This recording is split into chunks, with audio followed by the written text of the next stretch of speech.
Hello,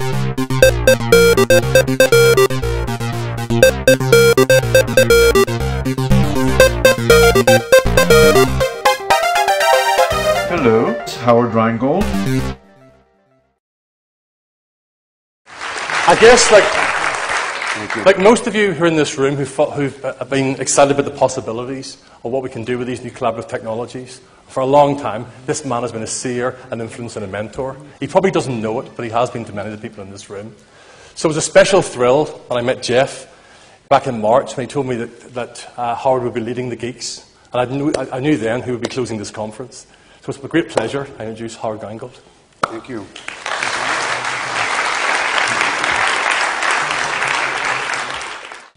But I really believe that we've got to get beyond skills. Because skills is very much an individual attribute. If you were the only person on earth who knew how to operate a gun or a fishing rod, you would be tremendously empowered. If you were the only person who knew how to read and write, you would be quite frustrated and possibly crazy. So I think we need to go beyond skills to literacies. And by that I mean, my definition is skills plus community. And we're talking about social media here. So I want to touch upon not all of the literacies that are facing us, but I think 5 of the most important ones. Attention, the fundamental particle of all the other literacies. Participation, we're all deeply involved in participation. Cooperation is something that I have written and talked about for a number of years. Critical consumption, or call it crap detection. In fact, if you search on that, you'll find my article on it. And what I'm calling network awareness. I think all of these need to work together. Ultimately, the fluency is not in a particular literacy, but being able to put these literacies together. I originally got into personal computers because they were great writing machines. I wouldn't have to retype the same page over and over again. But then I heard that you could plug your PC into a telephone with a modem and access these vast databases, and maybe I could save all of those trips to the library. This picture doesn't go all the way back, but you can tell by the size of the telephone that it was about 1995. What I found, of course, were other people. I didn't expect that, but it immediately sucked me in. I spent my days online. In fact, I started writing about life online because my wife became very concerned about how much fun I was having in my room with my new PC. And 1987, I thought it was important to write about. I wrote an article for the Whole Earth Review, provoked by Kevin Kelly. Some of you may know my book, Virtual Communities. That was published in 1993 because it took me 5 years to convince publishers that anybody but electrical engineers would want to use computers to communicate with. Jump ahead about 10 years. My daughter was 3 years old when I wrote that article. And she came of age at about the same time the web started coming of age. And they had these new tools called search engines. This was before Google, several years before Google.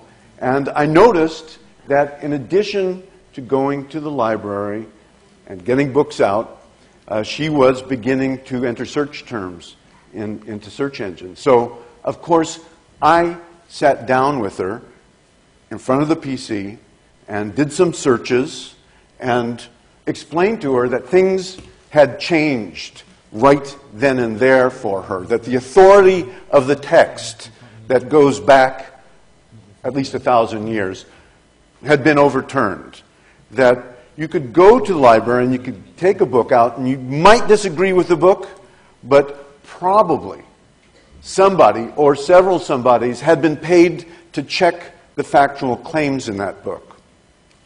But, of course, when you get something online, there's no guarantee that it's accurate or even not totally bogus. Suddenly, the authority is no longer vested in the writer and the publisher. The consumer of information, even my 12-year-old daughter, had to become a critic, had to become a questioner, had to inquire about the reality of the information that was presented to her. So naturally she asked, how do I do that? And I said, well, the first step isn't that hard. You've got to ask the primary question, who is the author? And what do other people say about that author?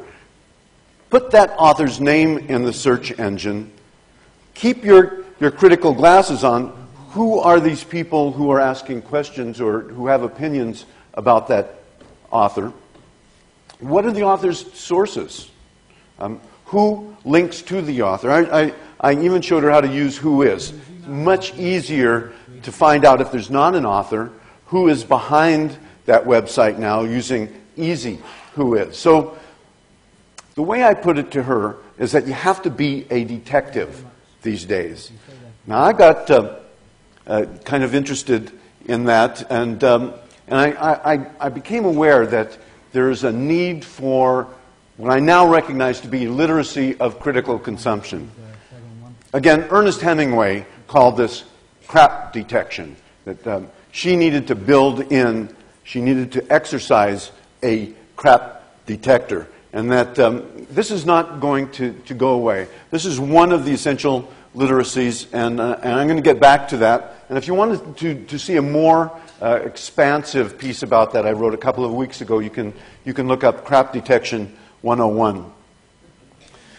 The essence, I think, what you need to teach your 8-year-old before he or she gets online are two questions. And I don't think that this is a one-lesson education. I think that this is a question or questions that we have to keep asking ourselves. Literally, you can pluck out of the air. Some of you are probably doing it right now. The answer to any question, if you know how to ask it. So step one is knowing how to ask that question, how to query the search engine. But the second step is that's the tricky one. How do you know what you find is accurate? So I don't have time today. I think, in fact, you could and ought to make an entire curriculum around that. The next clue that regarding literacies really came to me in the classroom, but it's something that confronts us every day. So how many people here have seen somebody driving while texting? Yeah, I've seen it on your motorways here. I've seen it on the freeway near where I live almost every day. And of course, we have the maybe less fatal but sometimes annoying ringing telephones, the person who's looking at their BlackBerry while you're talking to them, the meetings in which everybody is on their BlackBerry or on their iPhone or on their laptop. These issues haven't been resolved socially, and I think they all have to do with what we don't know about how to deploy and exercise our attention. But it really came home to me when a few years ago I started teaching and saw what I think most teachers in the world, at least at the college level, see these days, which is students who are not making eye contact, but who are looking at their computers. And I realized that my students didn't see what it looked like to me to look at them. So I made a little video. I put the video up on YouTube. I took the video to class. I showed the video to the students. And I had another camera at the back of the class while I was showing that to the students. So it's only a minute, but I think it might be instructive. I did get their permission. So I thought it would help our ongoing exploration in this classroom to show what it looked like from where I stood. What's the deal with these pictures I'm taking here? I'm really trying to develop some kind of curriculum about attention in general and about attention in the classroom specifically. And so a little shot of what it looks like from where I stand. Notice this guy was looking at my video on YouTube while I was showing it on the screen, then switched to my private website, and then you'll notice the last thing as the camera pulls away is that he switches to doing his email. The interesting thing about it is that that is an A-plus student, one of the best students I've had. So I began thinking, I know that some of these students don't know what they're doing. In fact, every year it comes out when I broach the subject, and about half of them immediately admit that multitasking in the classroom means spending less attention on the teacher or the other students. But some of them know what they're doing. So I began to think, maybe it's not that multitasking is bad and focused attention is good. Maybe we simply haven't learned how to exercise our attention. So this literacy is something that I began probing with my students. The first thing I do in my class now is to ask the students to turn their phones off, shut their laptops, and close their eyes. And I tell them I'm going to let them know when 60 seconds have gone by, and just do nothing but notice what happens in your mind. And of course, anybody who meditates knows that your mind is pretty much out of control. Your attention will go anywhere. It will go to yesterday. It will go to tomorrow. It will free associate without any kind of real volition on your part. I simply wanted to kind of start from the zero state and then build up the seductive distractions from there. And since then, exercised a number of probes. So one of the things that I do with my classes is that I have student teaching teams. I'll talk about that a little bit more, who co-teach the class with me. So those 3 students can keep their laptops open and make some kind of skeletal notes on the wiki, and the rest of the students can fill that wiki in after class. A lot of students object that they can't learn unless they can take notes, and I think it is true that taking notes is an important way to learn, but I don't think it's the only way. And I stressed from the beginning that what this is about is just beginning to develop some mindfulness about where they put their attention. So focused attention, it's very important. It's like a floodlight. It's like a high beam light. And you without that kind of very focused light, you can't, for example, do surgery. But sometimes you just want to turn the room lights on. There are many circumstances in which we have to multitask our attention. You've got to keep your eye on the baby crawling on the floor towards the electrical outlet. The phone is ringing. The kettle is boiling. If we weren't able to multitask, I don't think we would be able to drive automobiles. So clearly we have different forms of attention that are appropriate for different ways of doing things. One of the other probes I use is for a class of 40 students to tell them that 5 of you can keep your laptops open at any time. When the 6th one opens, you've all got to close them for the rest of the class, and it's up to you to figure out how that works, which it's really all just about making them pay a little bit of attention to what they're doing, and that really did wake them up a lot.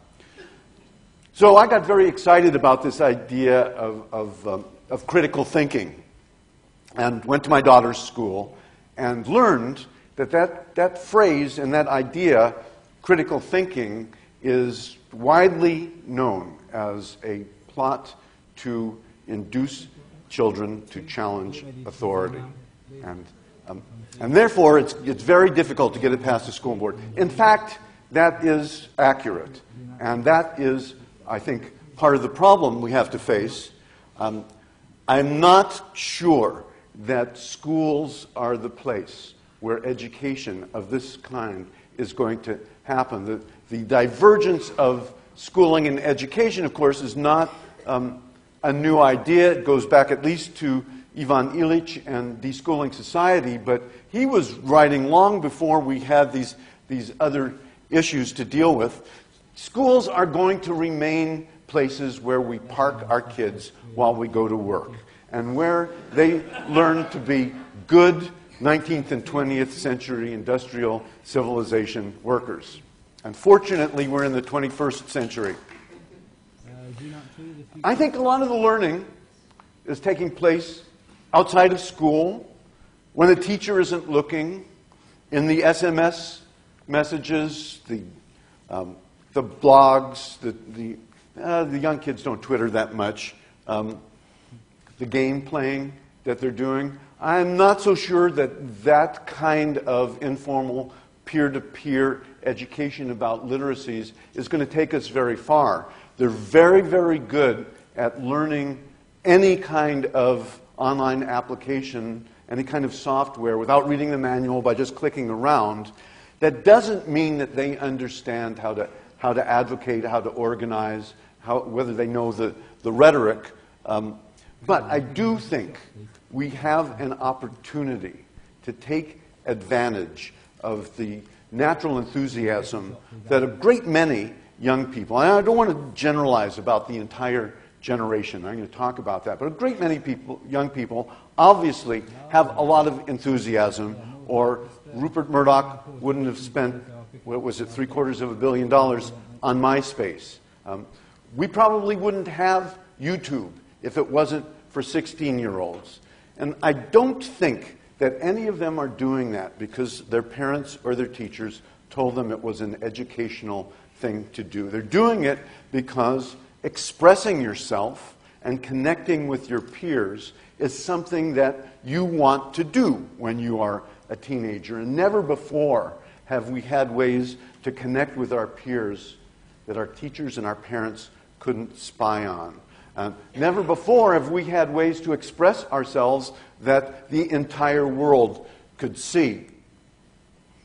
So participation is a much larger literacy. Of course, we are all steeped in it, and we're not the only ones. We've got 1 billion people on the internet. We've got, over 4 billion mobile phones.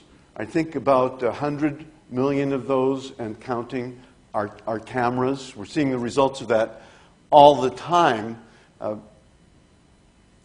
How many excruciatingly boring blogs and Twitter accounts attest to the fact that just participating isn't enough? That there is something to be learned about participating in a way that's valuable to others as well as yourself.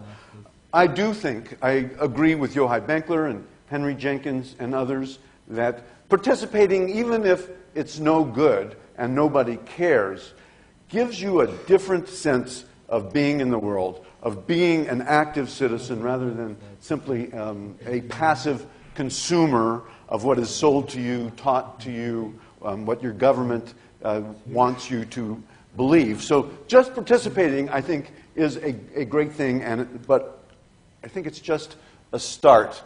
Lovely stuff, thank you.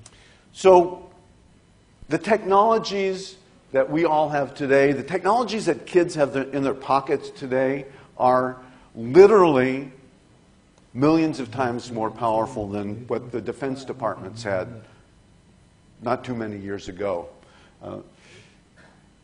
But I think that there's a direct line from those BBSs with the 1200 baud modems that I first connected with in the 1980s, and the broadband multimedia participation we're seeing today. And we really are seeing a massive adoption of an attitude of active participation through simply the use of the technologies. I don't know what the latest figures are in the UK, but in the US, the Pew Internet Life Project has done a lot of really great research.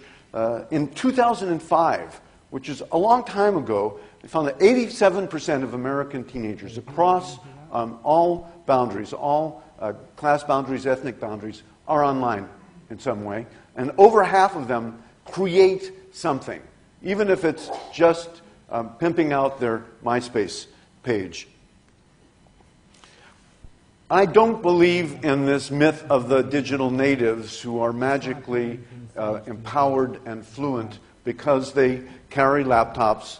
They're never far from their phones. They're gamers. They know how to use technologies.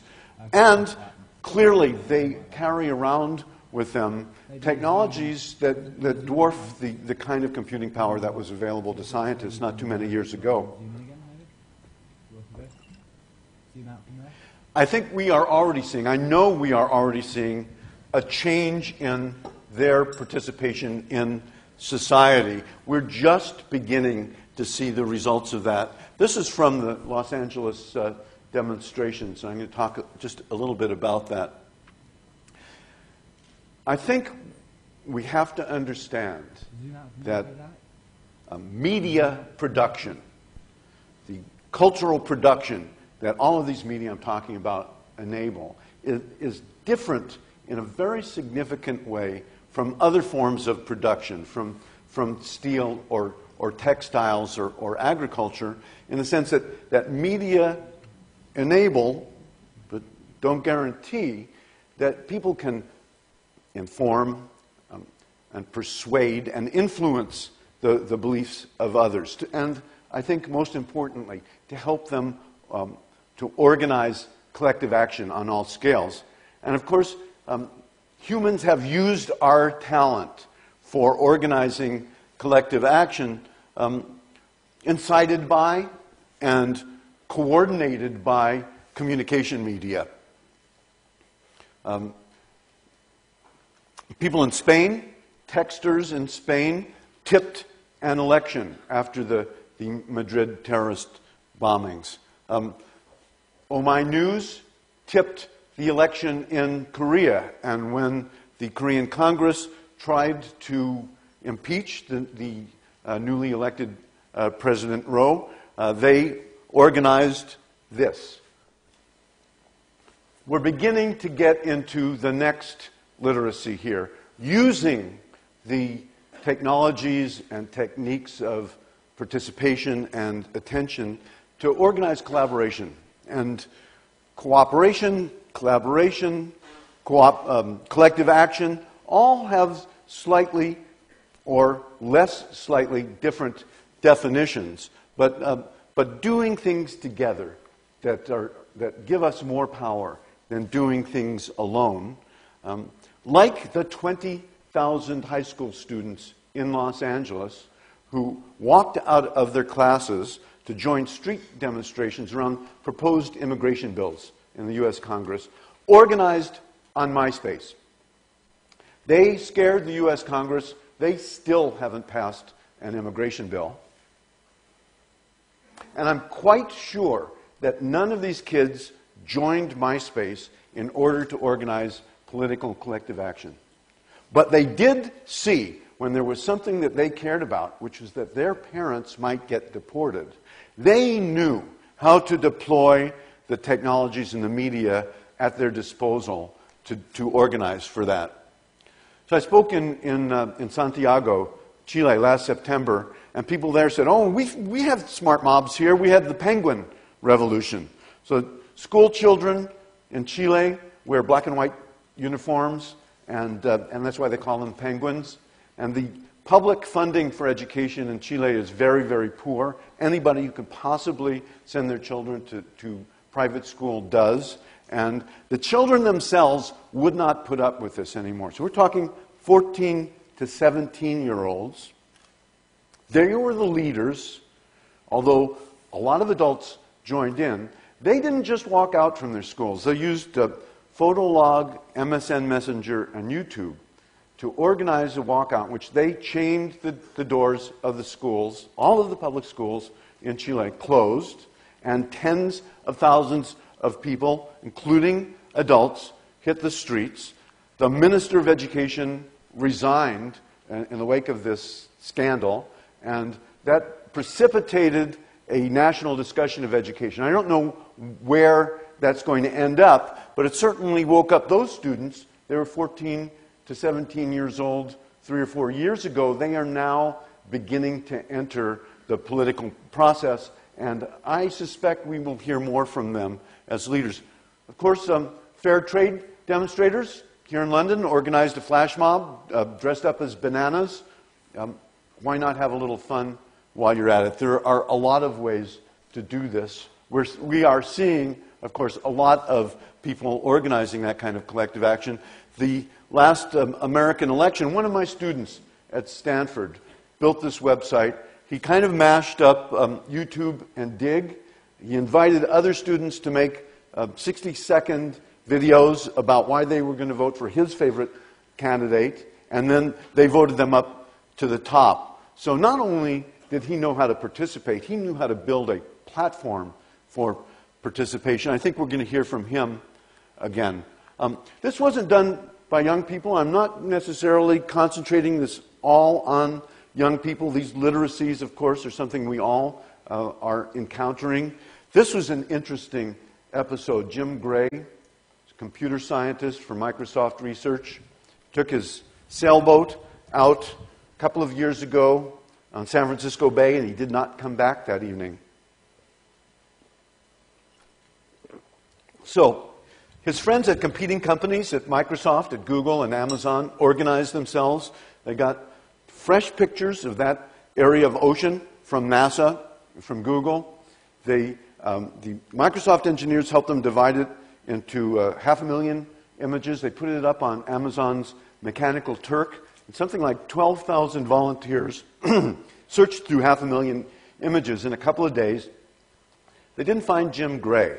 But what's interesting to me is that there's no find your missing friend at sea infrastructure or formula. They took web technologies and put them together and organized something that they got 12,000 people who I'm sure did not know Jim Gray to join them at. So within hours of the Asian tsunami, we saw emergent collective response from around the world. The Asian Tsunami blog was set up within hours. Citizens, during those first hours, contributed more money through Amazon than governments did. And it wasn't just money. There were 10,000 nails somebody in Indonesia needed to build temporary housing structures that somebody got to a dock on Seattle and somebody got it from there to Indonesia. After the Katrina hurricane in the U.S. dispersed people from New Orleans. People didn't know where their relatives were.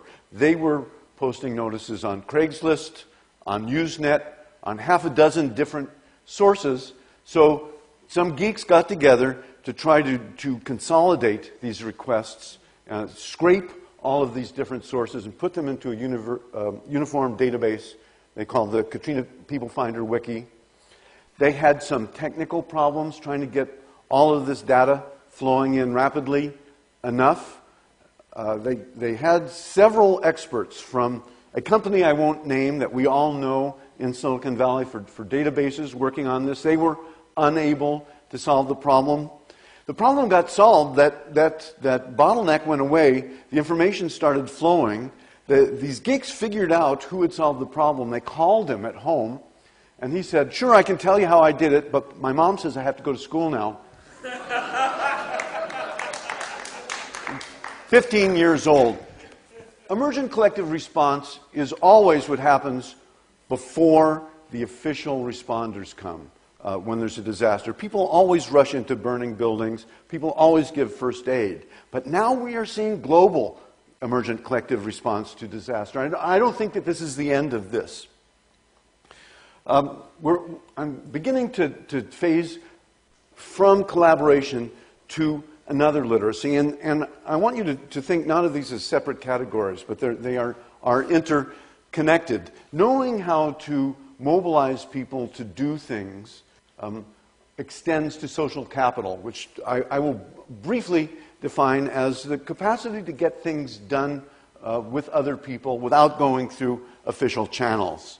So Twestival was organized on Twitter in February. I think something like 10 to 15,000 people contributed about $250,000, enough money to bring clean water to 25,000 people in 50 different villages. So I think we're beginning to talk about network awareness. And this one is a little bit more complicated. I think it's something that many Facebookers know, many people, many bloggers know, a lot of people on Twitter know, a lot of people don't really know. And there are aspects of knowledge from a lot of different fields that can translate into know-how. So, some of the work that's come from other sciences about the structural capabilities of networks, like the long tail, like small worlds. The discovery very recently that certain networks have very similar characteristics, even though they're very different kinds of networks. So the 6 degrees of separation, the human sociality, the internet, the human immune system, ecosystems, these all exhibit very similar characteristics. And if you know, for example, that having a small number of distant connections enables the growth of a small world network, that enables you to do things that people who don't know that are not able to do. A lot of the literature in sociology going back decades before the internet is now beginning to make a lot of sense in understanding what happens online. A lot of these readings are really kind of boring to college students until they begin realizing it's about their Facebook profile. Reputation is increasingly important online, something we know fairly little about. The whole notion of social capital suddenly becomes interconnected with these other literacies. The notion of diffuse reciprocity, all these things that were buried, a better one. And of course, these are all interconnected. And increasingly, educators who want to incorporate not only the tools, but the methods that are emerging from life online into their teaching, into pedagogy, are talking about personal learning networks. So to go all the way back to my daughter trying to figure out what's real and what's not online, I told her, if you find people, whether you know them or not, who you can trust to be an authority on something or other, add them to your personal network. Consult them personally, consult what they've written, consult their opinion about that subject. So, again, if you search on Twitter literacy, you'll get my whole take on this. But I think Twitter is a great example of a medium that does not teach you how to use it. And in fact, many of you already know kind of hybrid of these literacies. The network literacy is extremely important. What I write about in that article is about tuning and feeding networks. Who you're going to allow into your attention, who's going to take up your mind space, that's your choice. That's a very interesting thing about this medium, is that every person chooses who they're going to devote their attention to. And then the people who are paying attention to you, it's asymmetrical. For most people, the people who follow them and the people they follow are not always the same people. Then if you don't feed them what's valuable to them, they're going to go away, and they're never going to be valuable to you. Participation, clearly, you've got to know not only how not to be boring, but how to be useful if this medium is going to be useful to you at all. And attention. So when I assign my students to set up an RSS reader or to set up a Twitter account, they panic. How am I going to keep up with this overwhelming flood of information? I tell them, it's not a queue, it's a flow. Like a lot of the sources of information today. So your email inbox, that's a queue. You've got to deal with each message one way or the other, even if it's to ditch it. Stuff that comes in through RSS, please don't feel you need to catch up on all 5,000 unread feeds. Don't try to go back and see all of the tweets since you slept last night. You need to learn to sample the flow. So there's an attention, whether you are conscious of it or not. If you're on Twitter, you are making judgments about, do I pay attention to this? Do I click through? Do I open a tab and check it out later today? Do I bookmark it because I might be interested in the future? So that's almost like what a triage nurse does when people come in to a hospital, decides very quickly which ones are going to die no matter what we do, which ones are going to live no matter what we do. Let them wait. The ones who require immediate attention, they get in to see the doctor. So I think there is a skill, a triage skill, that's involved in this kind of literacy. So connecting the literacies that you're exposed to simply by being alive in the 21st century with the kind of information in texts, the kind of things that teachers teach in school, that is, I think, a legitimate role for teachers today. We are beginning to see some educators introducing students to participative media, social media, as a way of learning to organize and to advocate about issues that are important to them.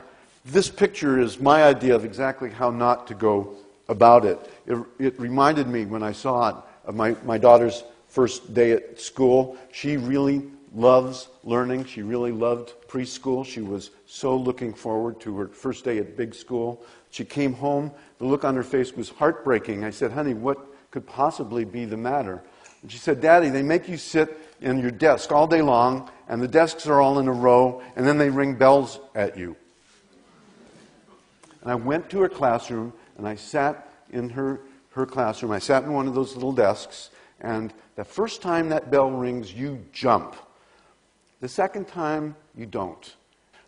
So I started experimenting with college students in introducing them to blogs and wikis as a means of connecting with a public voice. So I won't get into how I did that, but I think the notion of communicating with a public is an important one.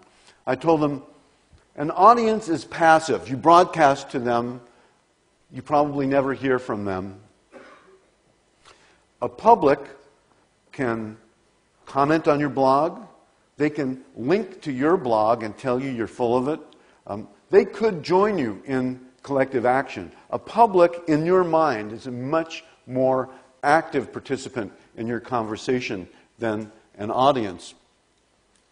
So, just as the technologies and literacies of print really shaped the Enlightenment, the culture that we are still living in today, participatory media, I believe, and I think we all understand, are shaping the cognitive and social environments in which the 21st century life will take place. So as Jenkins and his colleagues emphasized, education that acknowledges the full impact of network publics and digital media must recognize a whole new way of looking at learning and teaching, not just another set of skills that must be added to the curriculum. I'm not sure how to get there, how to evaluate efforts and measure impacts, or whether schooling as we know it is even the place to start building the necessary institutions. But assuming a world in which the welfare of young people and the economic health of a society and the political health of a democracy are the true goals of education, I believe modern societies around the world need to assess and evaluate what works and what doesn't in terms of engaging students in learning, and in a more nuanced way, looking at what civic engagement means today. So the good news is that the technology is moving extremely rapidly in the right direction. In 1995, 14 years ago, I was asked by the NEC Corporation to help them build a demonstration for the International Telecommunications Union convention that they hold in Geneva every 2 years of a university of the future. So this is a mock-up, circa 1995, what a university of the future online might look like. I never suspected then that it would be possible in 2008 to create something that did pretty much this out of free and open source tools. So with a small grant from the MacArthur Foundation, I worked with a developer based on Drupal to create the social media classroom. You can see the little tabs across the top to enable students to fluidly move from a wiki to a forum to a blog, to use, isn't it interesting, in 2008 the back channel was chat. Now I've got to spend some more money enabling Twitter to come into this. So this is available. I'll have a URL at the end, socialmediaclassroom.com.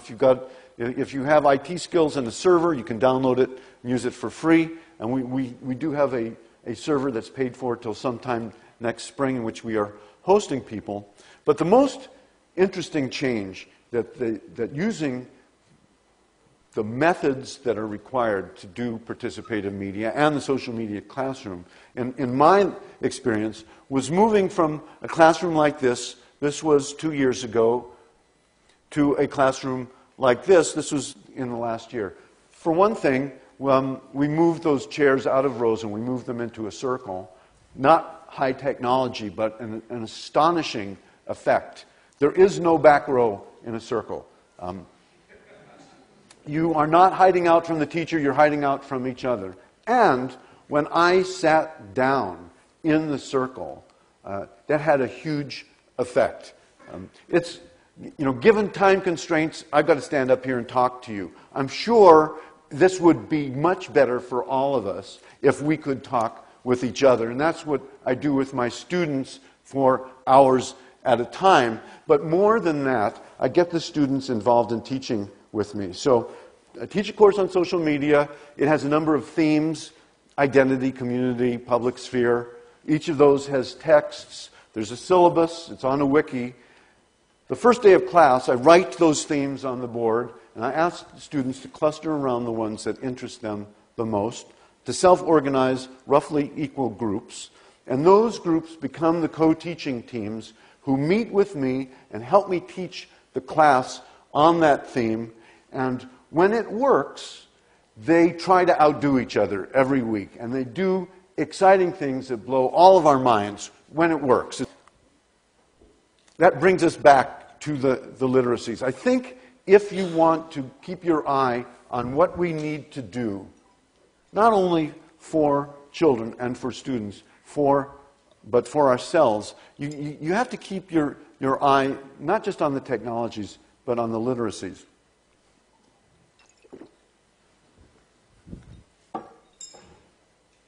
Thank you.